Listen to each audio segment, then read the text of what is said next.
What is up, guys? I'm Kia31 here. NBA Live 15. I'm going to give you a matchup of the San Antonio Spurs versus the Cleveland Cavaliers on 5-minute quarters superstar difficulty, and talk about my impressions of the game so far. I'll be doing more live more live streaming of hoops, both NBA 2K and NBA Live. I have not gone online yet with either game, so I'm going to save my thoughts about the online environment for later. But as far as what I've been experiencing so far with NBA Live, that is what I'm going to be talking about here. And honestly, I don't have too much to add that hasn't been said already. I think the biggest thing and the most important thing is that we have two good, viable basketball games to play, and that's a win for everybody. So if you like NBA 2K, then dang it, play NBA 2K and have fun. If you like the NBA Live game, then play NBA Live to your heart's content. No one needs to defend what game they like or to make apologies for what game they like. Because you acknowledge NBA 2K is a good game doesn't mean that you think Live is trash, and because you acknowledge that NBA Live is a good game doesn't mean that you're bagging on 2K. I mean, these are video games. These aren't our children. There's no need to get defensive over them.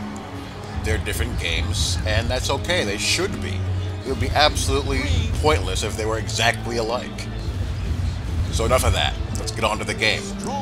As far as my impressions of the game goes, you know, I wish this was what was released last year to build upon. We all know what NBA Live 14 was like. It was a very rough game, and I can certainly understand how someone can go into NBA Live 15 with a little bit of skepticism.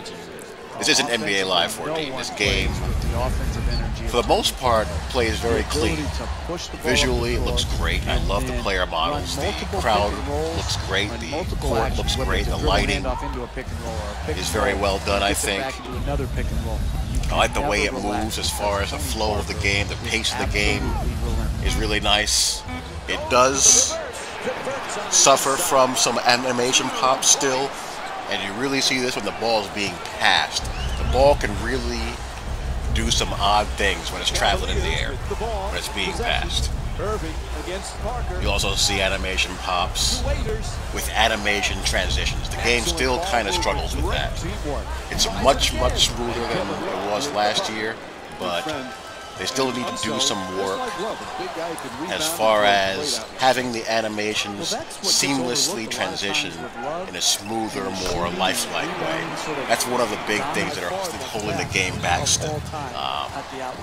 That and the fact that it's a little bit, in my opinion, too reliant on the synergy data. The game plays much differently than it did when I first bought it, and that's because the game updates every day with the DNA or the tendencies of the previous night's game. And the idea is that with those updates, the players will take on their real-life counterparts as far as tendencies, shooting percentages, and all that good stuff, which is great. But in the beginning of the season and before the season begins, you don't have that to go by.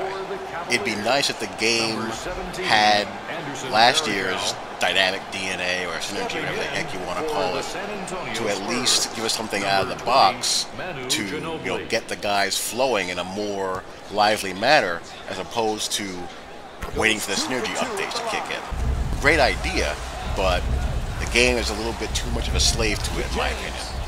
The two other main areas that I feel holds the game back from taking that next leap, I mentioned the animation transitions. The other two areas I would say are moveset variety and late game CPU AI. Movesets. The moves in the game, they work very nicely. The controls are responsive, they're fluid. I don't have any complaints as far as my guy not doing what I want him to do. The only thing that's holding them back is that there's not a whole lot of sizzle to them.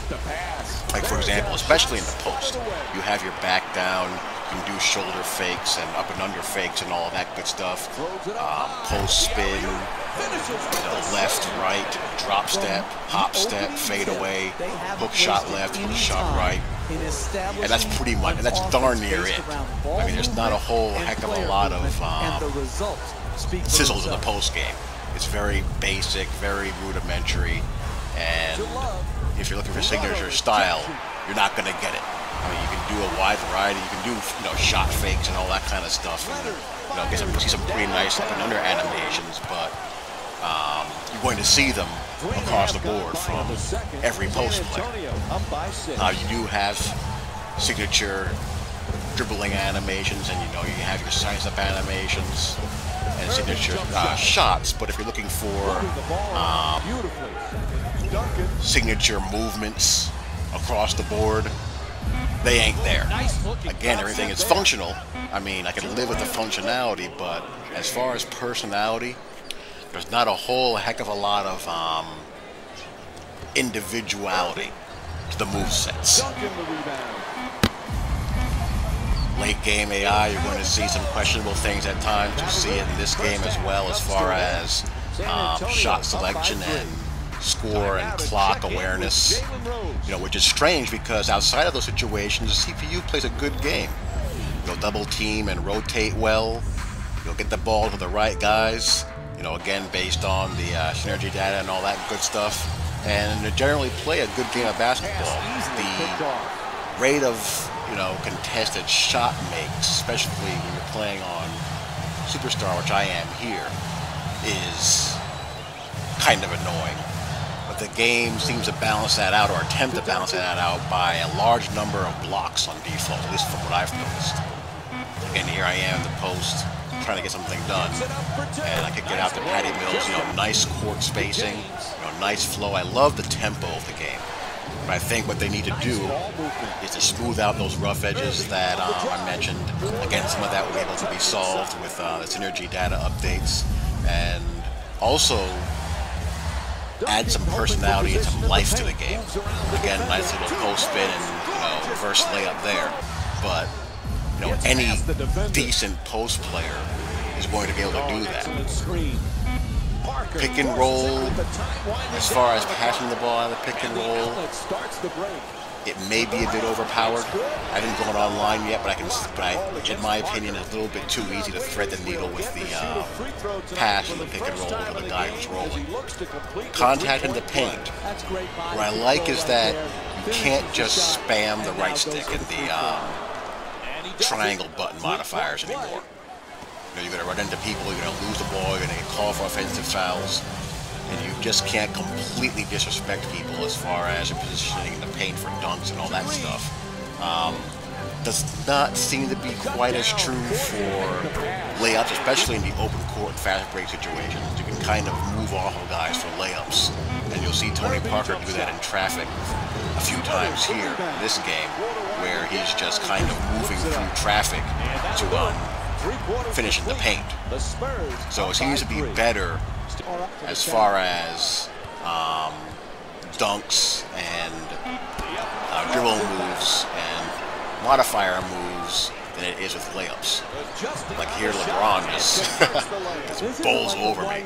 I actually tried to take a charge with the right stick, but the ref didn't bail me out. The defensive controls are, pretty basic. Again, against a CPU, they seem to be adequate as far as being able to keep a dribbler in check. Online, who knows? And most of the set plays flow very well. Again, it plays a very good game. It's got some over-the-top elements. It's got a definite freestyle kind of feel at times, especially with the alley-oops and with the flashy passes we like to use at the break. We may have saw a couple of them in this game. But yes, it's very fun to play. Very fun to play. And for whatever reason, that seems to be a bad word in the sports gaming community. At the end of the day, you want enjoyment out of the product that you're playing. The sports gaming community often takes itself too seriously. We're a bunch of guys playing around with glorified toys. I get called for an offensive foul. They're trying to force with Kawhi Leonard. LeBron is really hard to score on. He should be. As far as modes, I don't know how much depth there is to my player or the Ultimate Team. And, you know, we know with online, it's just ranked matches. There's no online league structure or anything of that nature.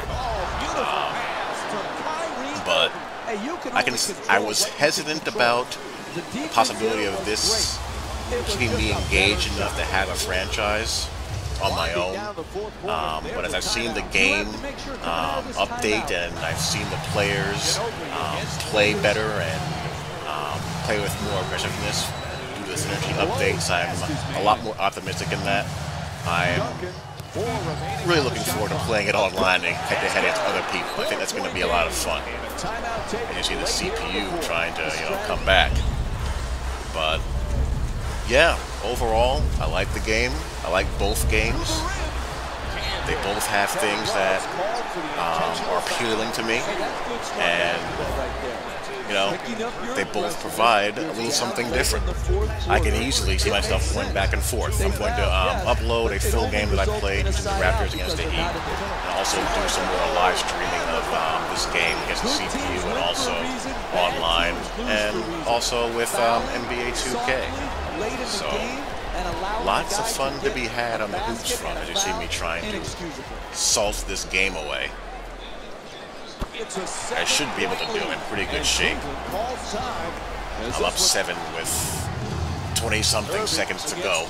And here we go with the late game situations here in the CPU. Needing to do a better job being aware of clock and score. Jeez. Kevin Love brings a 3 right in my grill. CPU does not want to go away quietly. And you know, they're taking fouls, or giving fouls rather. Put me on the line. And I'm going to ice these 2 shots here. Good old Manu Ginobili. And he hits the first free throw. And let's see how the CPU takes care of business in these last few seconds.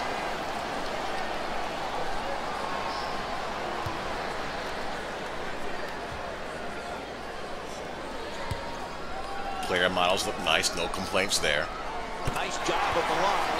I haven't seen anyone that looks just completely off as of yet. And they don't look as, you know, scrawny as live models historically try to, you know, tend to do. They missed the 3. Splitter gets fouled, Splitter at the line, and we're going to get this win. So, those are my thoughts on NBA Live. Again, nothing really too different than what other people have said, Operations Reports has said. I think their review is dead on. I think a lot of the YouTube community sentiment has been dead on about the game, and fair, which is good to see. I mean, the game isn't trash. It's not garbage, but it's not great either. It's right there in the middle. It seems like, or feels like a, you know, quote-unquote foundation game. You know, we're looking forward to see what they do building off of this.